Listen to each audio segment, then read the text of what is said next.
Dear students, welcome back to the Math Factor, your ultimate math learning hub. Today we are diving back into class 10th NCERT Mathematics for exercise 1.1 question number 3, which is specially designed for all UCBSE students who are gearing up for your 2025 board exam.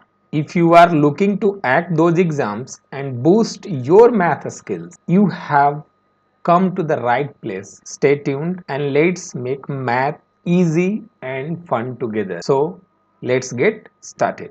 तो हमारे पास हमने last class में हमने देखा था real number chapter 1.1 का question number 1 and question number 2। इस video में हम क्वेश्चन नंबर 3 देखेंगे जो कि इंपॉर्टेंट है। क्वेश्चन नंबर 3 क्या कहता है, ध्यान से देखिएगा। फाइंड द एलसीएम, क्या निकालना है? Find the LCM HCF of the following integers by applying the prime factorisations method. What is the prime factorisations? What do you mean by the prime factorisation? सबसे पहले हम देखते हैं प्राइम फैक्टराइजेशंस होता क्या है।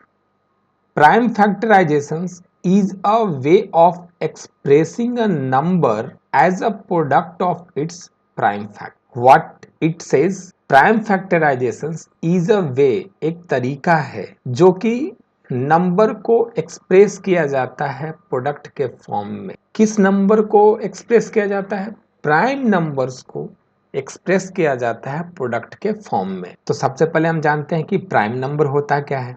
A prime number is a number that has exactly two factors, one and the number itself. Let's take one example.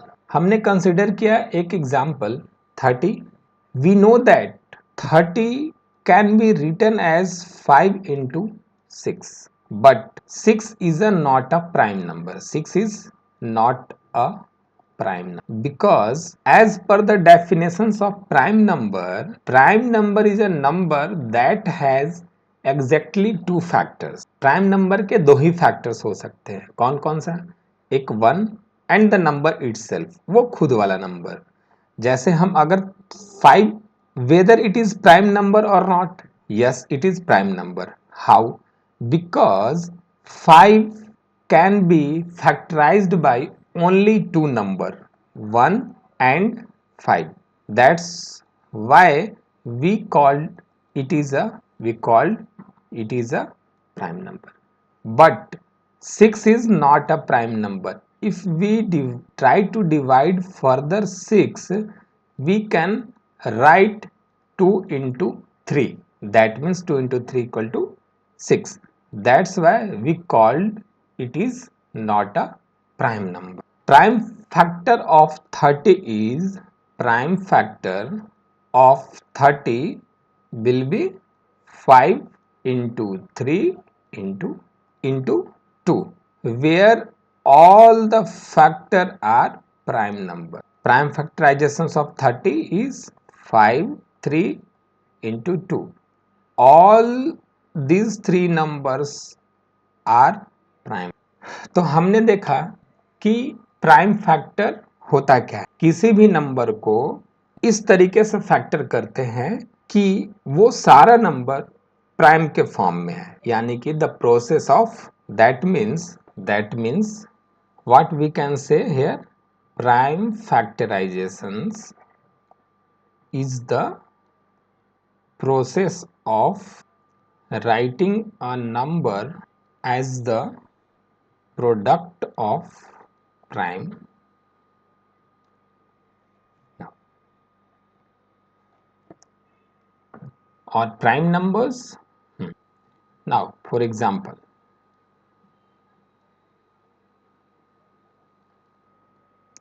prime factorizations of 40. How we do the prime factorizations of 40?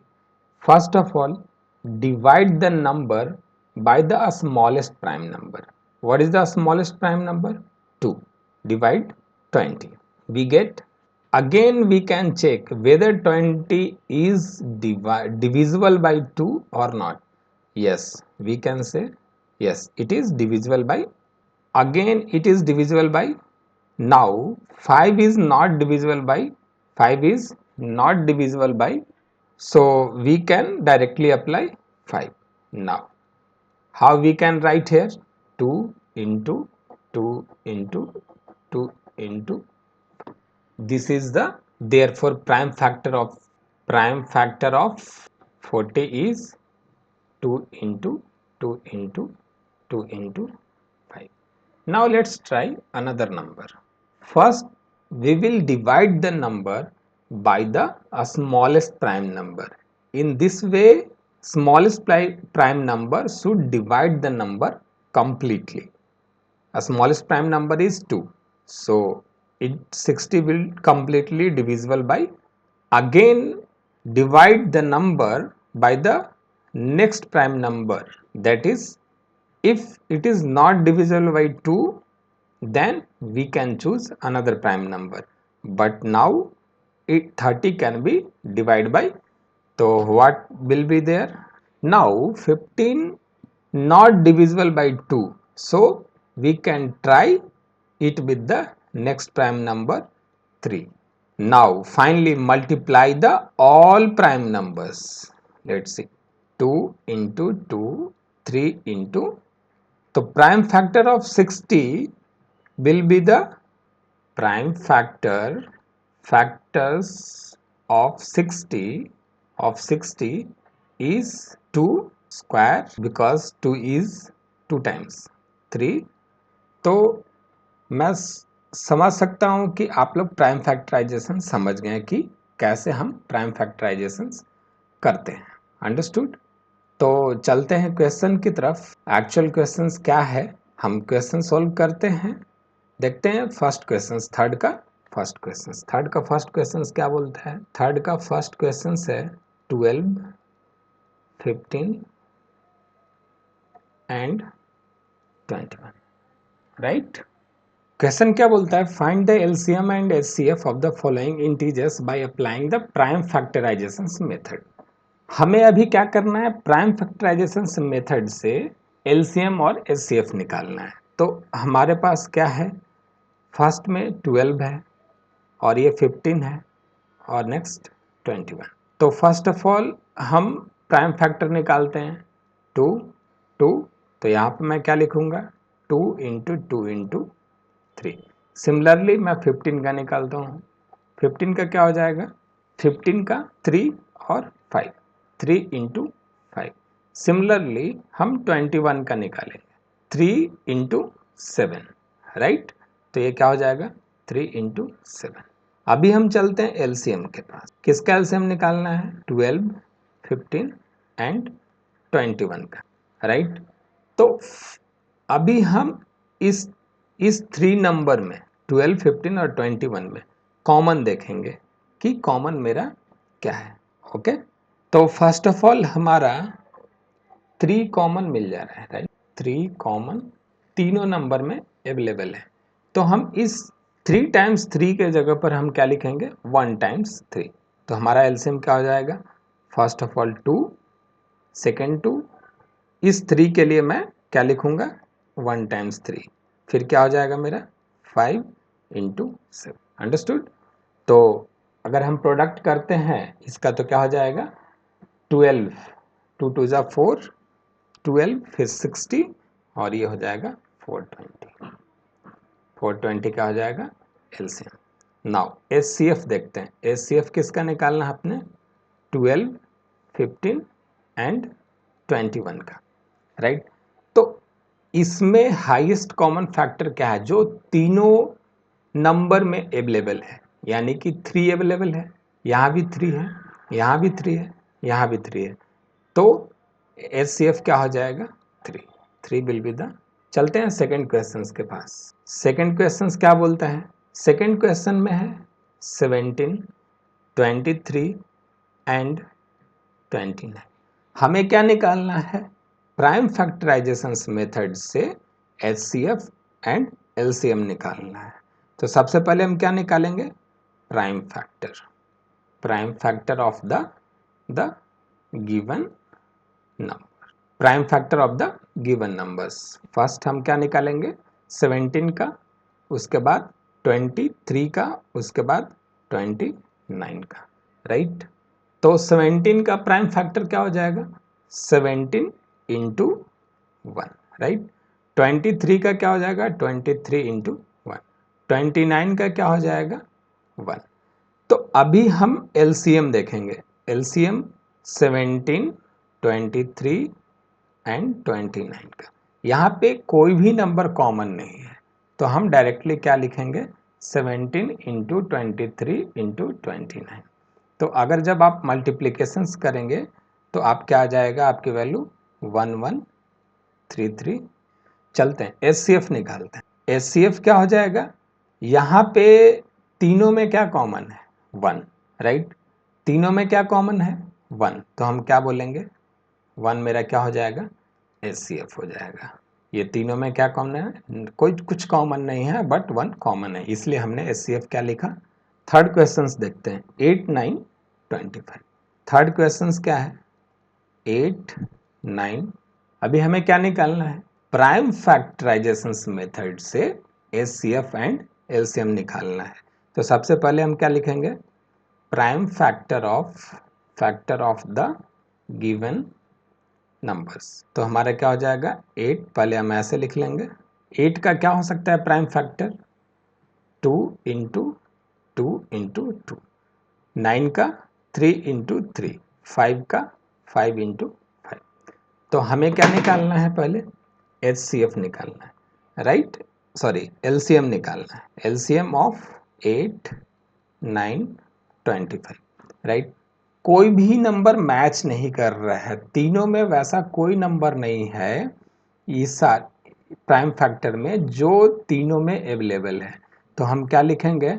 2 into 2 into 2, 3 into 3 into 5 into 5।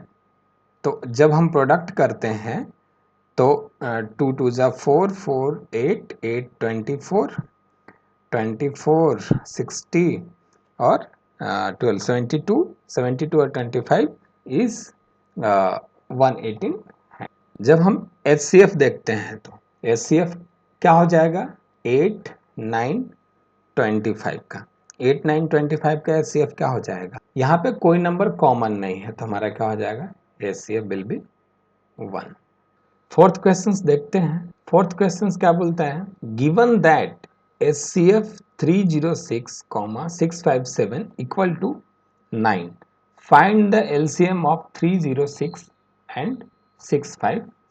तो solution क्या हो जाएगा इसका? आप क्या जानते हैं? जैसे कि आप जानते हैं, we know that HCF into LCM क्या होता है? Product of the two given numbers. हम यही जानते हैं, हमने स्टार्टिंग में ये सीखा था, राइट। अभी देखिए गिवन क्या है? एचसीएफ 306 एंड 657 का। अपने पास क्या गिवन है?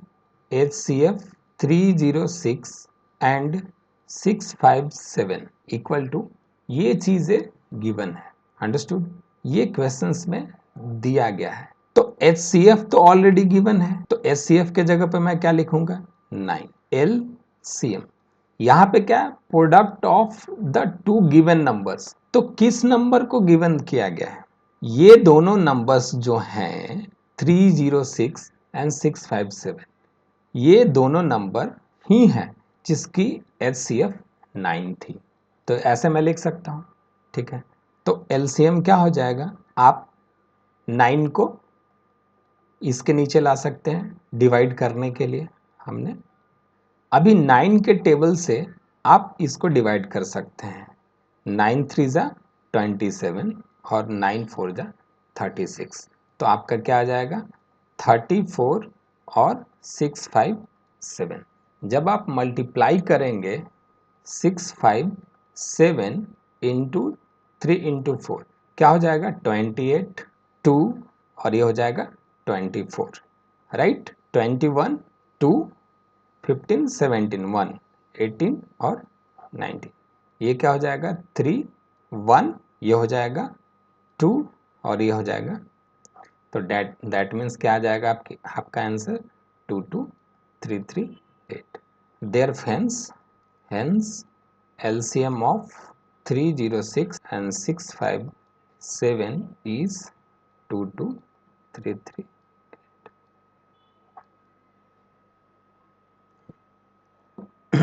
Fifth questions. Check whether, fifth questions, check whether 6n, 6 to the power n can end with the digit 0 for any natural number. हमें क्या करना है, हमें चेक करना है कि 6 टू द पावर जो n है एंड विद द डिजिट 0, यानी कि n की वैल्यू अगर आप 0 रखते हैं, 1 रखते हैं, 2 रखते हैं, 3 रखते हैं, 4 रखते हैं, तो क्या 6 जो है 0 के साथ, because n is a natural number, तो आप 0 नहीं ले सकते हैं।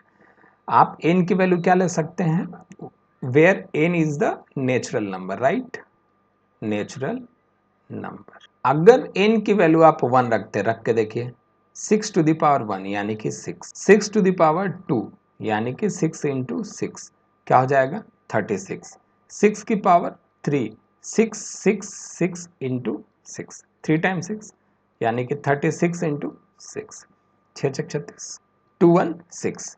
अगर आप 6 की पावर 4 रखते हैं, 6 की पावर 4 रखते हैं तो क्या हो जाएगा 6 इंटू 6 इंटू 6, या दैट मीन्स 216 इंटू 6 क्या हो जाएगा 1296। आप किसी भी केस में अगर आप n की वैल्यू नेचुरल नंबर रखते हैं 1 2 3 एंड सो ऑन, तो 6n 0 के साथ नहीं आ रहा है, इसकी जो वैल्यू है लास्ट में 6 आ रही है, 6 आ रही है, 6 आ रही है, 6 आ रही है, 0 के साथ ये एंड नहीं हो रहा है, राइट।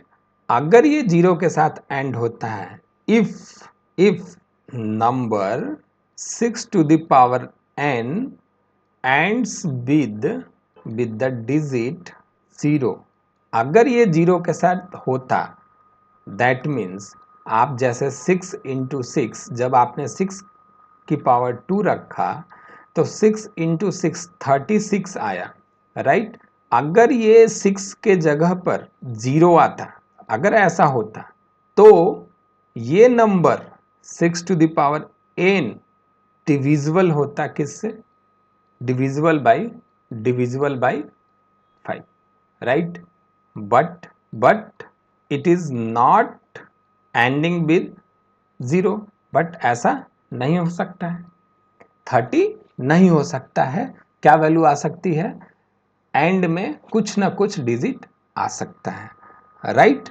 तो अगर आप प्राइम फैक्टराइजेशन करते हैं 6 टू द पावर n का, कैसे करेंगे 2 इंटू 3n, लेकिन ये एंड में सपोज दैट मैं 2 डिजिट का एग्जांपल लेता हूं 2 3 6, इस एंड पोजीशंस पे 0 नॉट पॉसिबल है, 0 आना नॉट पॉसिबल है, नॉट आना पॉसिबल नहीं है, तो हम कह सकते हैं the prime factorization of 6 to the power n is not possible, hence 6 to the power n is not divisible by 5 or 0. Thus, it is proved that 6 to the power n cannot end with digit 0. Hence, it proves that 6 to the power n cannot end with the digit 0 for any natural number. हमने check कर लिया। Sixth question क्या कहता है, explain why 7 into 11 into 13 plus 13 and 7 into 6 into 5 into 4 into 3 into 2 into 1 plus 1 are composite number. Okay, solution. अभी क्या करना है इस क्वेश्चन में, आपको एक्सप्लेन करना है कि ये नंबर एंड ये नंबर आर कंपोजिट नंबर्स हैं। ओके, तो सबसे पहले कंपोजिट नंबर होता क्या है, पहले हम देखेंगे कंपोजिट नंबर होता है क्या। कंपोजिट नंबर क्या होता है, if a natural number is composite then it means it has factor other than 1 and itself. क्या बोलता है? प्राइम फैक्टर क्या होता है? Prime factor are the prime number are the numbers whose factors are 1 and itself. And composite number क्या होता है कि the composite numbers means it has factor other than 1 and itself। यानी कि कंपोजिट नंबर का फैक्टर जो होगा other than 1 and खुद को छोड़कर। तो अभी हमारे पास क्या है? 7 इंटू 11 इंटू 13 प्लस 13। अभी हम इससे क्या ले सकते हैं? 13 कॉमन ले सकते हैं। तो हमारे पास क्या हो जाएगा? 7 इंटू 11 प्लस 1, राइट। तो हम क्या लिख सकते हैं? 13 इंटू 77 प्लस 1। तो अभी मेरे पास क्या हो जाएगा? 13 इंटू 70। अभी मैं क्या करूँगा? इसको फैक्टर कर दूंगा। किसको? 78 को। 3 इंटू 2 इंटू 78 को मैंने कैसे लिखा? 78 को मैंने फैक्टर करके क्या कर दिया? अभी देखिए यहाँ पर इटसेल्फ फैक्टर क्या है? 1 and itself, other than 1 and itself, right. तो अभी मेरे पास क्या आ जाएगा? अभी मैं इसको ऐसे लिख देता हूँ 13 इंटू 3 इंटू 3। तो other than 1 and itself composite number कहता है। Hence 7 into 11 into 13 plus 13 is a composite number, is a composite number। क्योंकि जब आपने उसका फैक्टर किया तो जब आपने उसका फैक्टर किया तो आपने देखा ये वैल्यू, जो कि एज पर the definitions of composite number कहता है कि its factor is other than 1 and itself. तो आप देख लीजिए कि इसकी फैक्टर क्या है? 1 and other than 1 and let's take other number. 7 into 6 into 5 into 4 into 3 into 2 into 1 plus 5, right. Second number यही था। अभी देखिए यहाँ पे क्या है? 5 है और ये इसमें भी 5 है। तो we can take 5 as a common factor. Taking 5 as a common factor. तो जब मैंने 5 कॉमन लिया तो इसके पास क्या बचा? 7 into 6 into 4 into 3 into 2 into 1 plus 1। तो अभी क्या हो जाएगा? 5। अभी मल्टीप्लाई कीजिए। 6 24 24 एंड 42, ओके। आप देखेंगे तो पाएंगे 100 प्लस 8 प्लस 1, राइट। अभी क्या हो जाएगा? 5 इंटू 109। अभी जब मैंने इसको मल्टीप्लीकेशंस करेंगे तो अभी देखिए ये क्या है? Other than 1 and itself. तो हम कह सकते हैं कि hence 7 into 6 into 5 into 4 into 3 into 2 into 1 plus 5 is a composite number। Next question, seventh question क्या बोलता है देखते हैं। There is a circular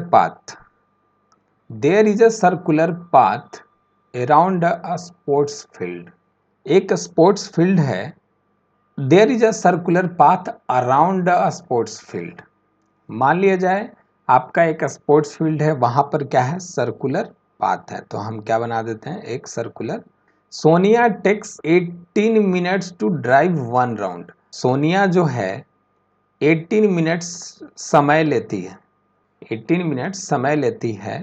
suppose यहाँ से वो जब चलना शुरू करती है तो इस सर्कुलर पाथ पे चलने के लिए एक राउंड मारने के लिए वो कंप्लीट करने के लिए 18 मिनट्स का समय लेती है of the field. While Ravi takes 18 minute. Ravi कितना लेता है? Ravi take 12 minutes for the same. Ravi भी जब एक राउंड लगाता है उस फील्ड का तो कितना समय लेता है? 12 minute. Suppose they both started at the same point. Okay, suppose they started at the for the same, suppose they both started the same point at the same time and go the same directions, after how many minutes will they meet again the starting point?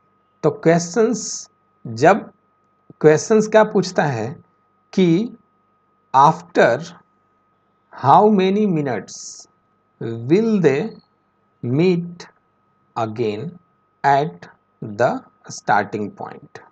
Understood? फिर से समझिए। Suppose Sonia यहां से चलना शुरू करती है और सेम टाइम पर रवि भी चलना शुरू कर देता है।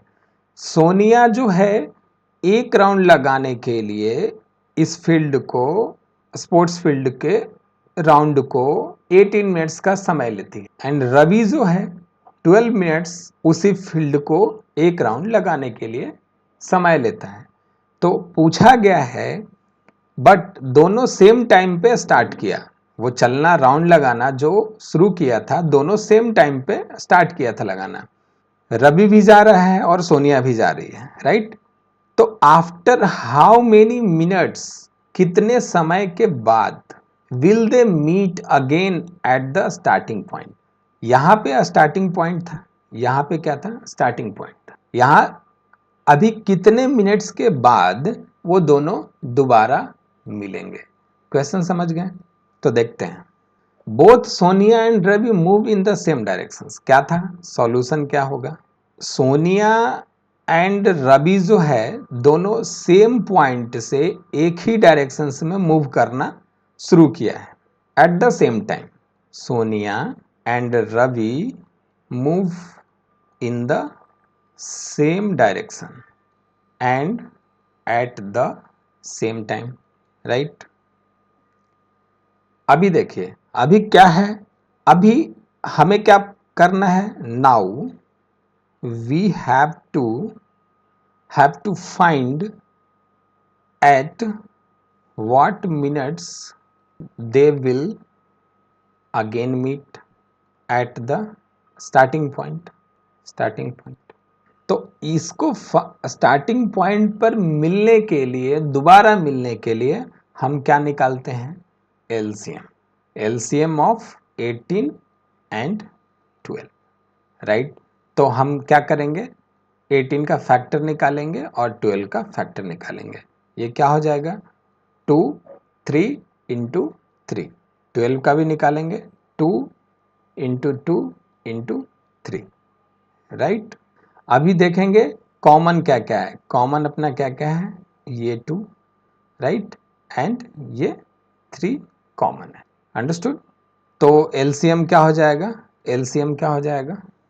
अभी इस 2 के जगह पर मैं क्या लिखूंगा? 1 2, फिर अगेन 3 है, फिर इस 3 और ये 3 कॉमन है तो 3 मैं लिखूंगा और ये अपना 2 आ गया। तो अरेंज कर दो, 2 इंटू 2 इंटू 3 इंटू 3, तो ये क्या हो जाएगा?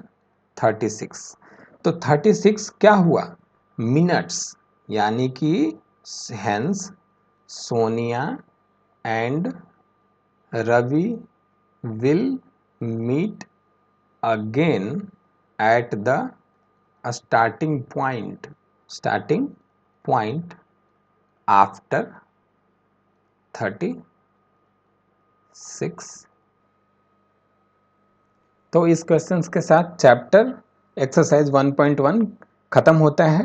Thanks for watching. If you found this video helpful, give it a thumbs up and share it with your friends. And don't forget to subscribe to the Math Factor for more easy to follow math lessons. See you in the next video. Happy learning. And don't forget to practice, because practice makes perfect.